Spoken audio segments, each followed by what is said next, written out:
روس اور متحدہ عرب امارات نے خطے میں بحران کے مستقل حل کے لیے مذاکرات کی فوری بحالی کا مطالبہ کیا ہے۔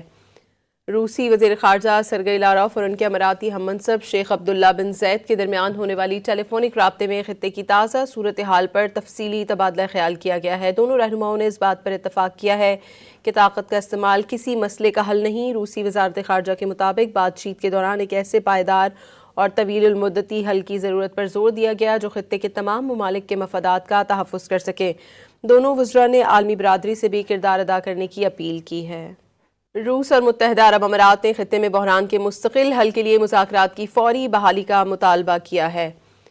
روسی وزیر خارجہ سرگئی لاروف اور ان کے اماراتی ہم منصب شیخ عبداللہ بن زید کے درمیان ہونے والی ٹیلی فونک رابطے میں خطے کی تازہ صورتحال پر تفصیلی تبادلہ خیال کیا گیا ہے۔ دونوں رہنماؤں نے اس بات پر اتفاق کیا ہے کہ طاقت کا استعمال کسی مسئلے کا حل نہیں۔ روسی وزارت خارجہ کے مطابق بات چیت کے دوران ایک ایسے پائیدار اور طویل المدتی حل کی ضرورت پر زور دیا گیا جو خطے کے تمام ممالک کے مفادات کا تحفظ کر سکے۔ دونوں وزراء نے عالمی برادری سے بھی کردار ادا کرنے کی اپیل کی ہے۔